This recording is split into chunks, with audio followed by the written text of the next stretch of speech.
欢迎收看老挝新闻，今天是2026年1月9日星期五，佛历2月下初六，万象晴，12到25摄氏度。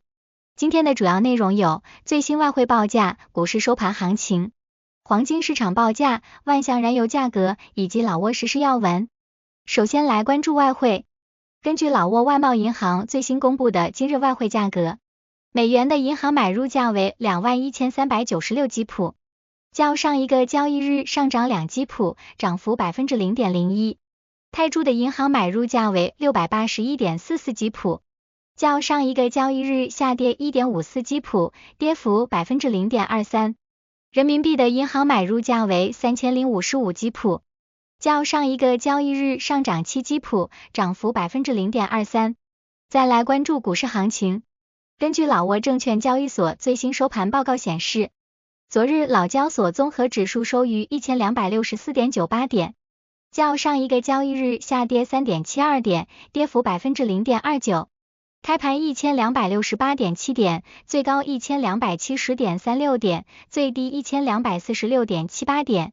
成交量1349万5800股，成交金额249亿1650万3500基普。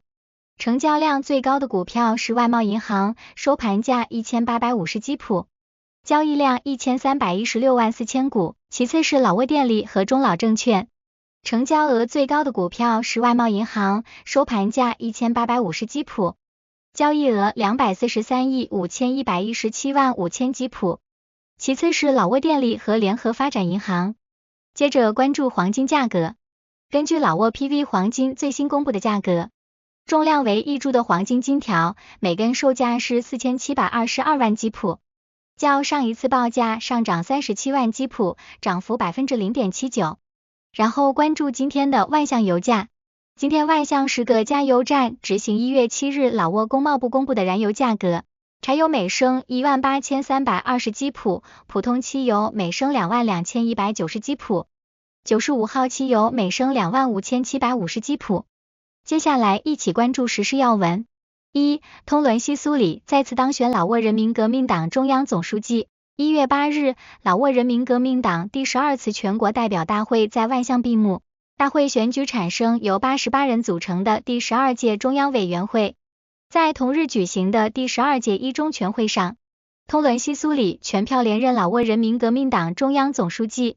会议同时选举产生了13名中央政治局委员，包括通伦西苏里、塞颂彭丰威汉、宋塞西潘敦、坎潘彭马塔、吉乔凯坎皮通、维拉拉坎峰、西塞勒德门颂、沙伦塞贡马西、坎潘佩亚伊、通沙利芒讷梅、佩彭皮帕、坎良乌塔凯颂及万塞丰沙万。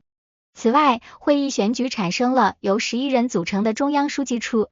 万塞丰沙万当选为中央检察委员会主席。2. 12大代表团视察塔峦湖经济特区。1月7日，12大代表团视察了塔峦湖经济特区。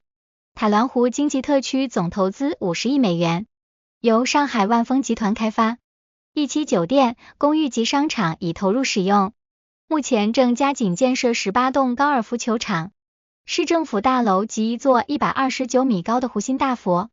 该项目建成后将成为万象新地标。此外，外交官公寓、国际商业中心等后续项目也在有序推进中。3. 桑怒县开启2026年度野樱桃花赏花节。1月8日，华潘省桑怒县正式启动年度野樱桃花赏花节。野樱桃花作为华潘省的象征，其色泽粉艳，酷似樱花。每年12月至次年1月的低温时节盛开，已成为当地标志性的旅游资源。本届赏花节旨在保护自然景观并拉动旅游经济，期间将举办野樱桃花小姐选美、特色产品展销及主题花展3大活动。当地政府希望通过展示桑怒县独特的寒冷之城魅力和历史文化底蕴，吸引国内外游客在花期到访华潘。4. 金三角经济特区将举办第23届木棉节。1月30日至31日，金三角经济特区将迎来第23届木棉节。本届庆典集文化、艺术与贸易于一体。1月17日起，将在木棉岛开启为期半月的文化集市，展销地方特色产品。节日期间的核心活动包括木棉小姐选美大赛、记录历史变迁的国际和平艺术展，以及老中青一家亲主题音乐会等。作为老挝北部的标志性盛事，木棉节不仅展示了老挝的传统底蕴，也彰显了金三角经济特区开放与现代化的新形象。目前各项筹备已就绪，诚邀海内外宾客共赏湄公河畔的木棉盛景。5. 沙拉湾省集中销毁过期及假冒伪劣商品。1月7日，沙拉湾省工业与贸易厅在省机场集中销毁了一批价值超过6500万基普的过期、变质及假冒伪劣商品。这批物资涵盖了175种过期食品、非法进口的假冒饮料及卫星接收设备。相关行动是在对省内沙拉湾、公瑟顿等4县进行市场清查后开展的。除销毁物资外，执法人员还查获了价值近4亿基普的未贴老挝语标签商品，并对涉事商户进行了警示教育。有关部门呼吁市民在购物时应严审保质期与产品来源，确保消费安全。6. 琅勃拉邦省巴欧县发现一枚250磅大型未爆炸弹。1月7日，在琅勃拉邦省巴欧县的惠奔村，当地居民在开挖地基准备盖房时，意外挖掘出一枚大型未爆炸弹。地主随即向琅勃拉邦省国家除雷机构办事处报告，请求派遣专业技术人员协助将其从施工区移走。经过技术专家现场检查与鉴定，确认该炸弹为 Mk81 型通用炸弹，重达250磅。目前，专业团队已成功将该枚炸弹安全运离现场，送往南巴县的专门销毁场地进行处理。7. 万象市澜沧大道与三山泰路交叉口发生翻车事故。1月7日晚11点15分左右，万象市占塔布里县发生一起交通事故，两辆皮卡车在澜沧大道与三山泰路交汇处的红绿灯十字路口发生剧烈碰撞，导致其中一辆车当场翻覆，4轮朝天。目前暂无人员受伤报告，事故的具体原因仍待警方进一步调查取证。8. 5名老挝籍非法劳工在泰国马哈沙拉堪府被捕。1月5日，泰国马哈沙拉堪府移民局在该府一餐厅内抓获5名非法务工的老挝籍人员。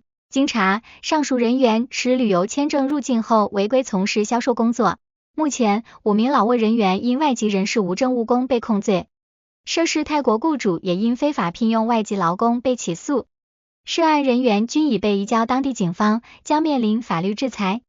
以上就是今天的老挝新闻，欢迎点赞、评论和订阅，我们明天见。